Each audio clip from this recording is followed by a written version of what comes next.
শহরের গা ঘেঁষে চলা ময়ূর নদীর উপরে এই ভাসমান কাঠের বৃষ্টি খুবই ঝুঁকিপূর্ণ। আমি ফেসবুকে দেখেই মূলত এই প্রোগ্রামটা নিয়েছিলাম।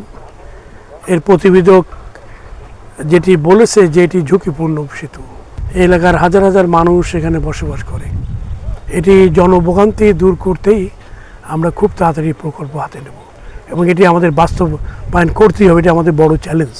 রাইতে অন্ধকার ছিল, সেই সময় পড়ে যে দাঁতটা ভেঙে গেল। বজ্রাষ্টমে এসে বললেন যে আমি ব্রিজ থেকে পড়ে যে আমার এই দাঁতটা ভেঙে গেছে। মানে আমরা যে সময় পার হই ওই সময় আমাকে একটা মনের ভিতর ভয় লাগে, কি না কি হয়ে যাবে। আমাকে একটা নদীর ব্রিজ হবে, আমাকে আসতে যাইতে সুবিধা হবে, কেউ আর ভয় পাবে না বাচ্চা কাচ্চারা। যে ব্রিজটির উপর দাঁড়িয়ে আছি এটি খুলনা নগরীর সোনাডাঙ্গা বাস স্ট্যান্ডের কাছে মাহতাবউদ্দিন সড়কের শেষ প্রান্তে ঝুঁকিপূর্ণ কাঠের একটি ব্রিজের উপর আমরা দাঁড়িয়ে রয়েছি। প্রশাসক মহোদয় দাঁড়িয়ে রয়েছেন খুলনা সিটি কর্পোরেশনে। একটি প্রতিবেদন কিছুদিন আগে এই ঝুঁকিপূর্ণ কাঠের ব্রিজটি নিয়ে করেছিলাম। সেই ভিডিওটি আমাদের খুলনা সিটি কর্পোরেশনের প্রশাসক মহোদয়ের দৃষ্টিগোচর হয়েছিলেন এবং সেই ভিডিওটি দেখেই কিন্তু উনি আজ এখানে পরিদর্শনে এসেছেন। তো প্রশাসক মহোদয়, আপনি এখানে পরিদর্শনে এসেছেন, এই ঝুঁকিপূর্ণ কাঠের ব্রিজটি দেখে আসলে আপনার কাছে কি মনে হলো? এটি তো আমাদের শহরের গা ঘেঁষে চলা ময়ূর নদীর উপরে এই ভাসমান কাঠের বৃষ্টি খুবই ঝুঁকিপূর্ণ। আমি ফেসবুকে দেখেই মূলত এই প্রোগ্রামটা নিয়েছিলাম। এর প্রতিবেদক যেটি বলেছে যে এটি ঝুঁকিপূর্ণ সেতু। এখানে স্কুল কলেজ যাওয়া বাচ্চারা, তাদের পরিবার পরিজন, বিশেষ করে মহিলারা এখানে চলাচল করতে তারা ভয় পায়, যে কোনো সময় পড়ে যেতে পারে।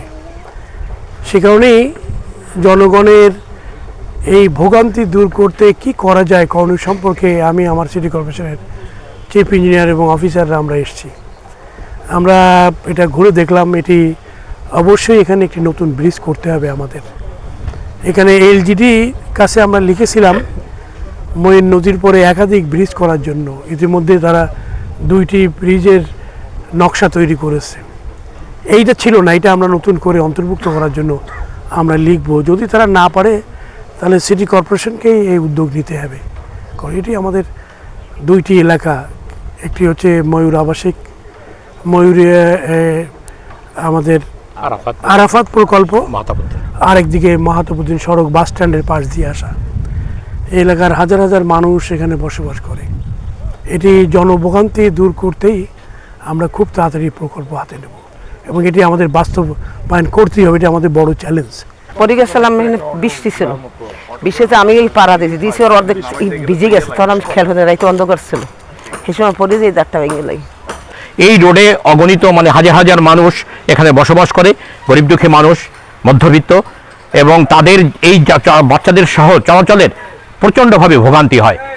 এবং এই ভোগান্তি এত কষ্টকর যে অনেক সময় কোনো লোক যদি অসুস্থ হয়ে যায়, তাকে নিয়ে পার হওয়া, ডাক্তারের কাছে নেওয়া, কোনো বাচ্চা স্কুলে যাওয়ার পথে পড়ে যাচ্ছে, পড়ে যেয়ে এরকম দুর্ঘটনাও এখানে ঘটছে।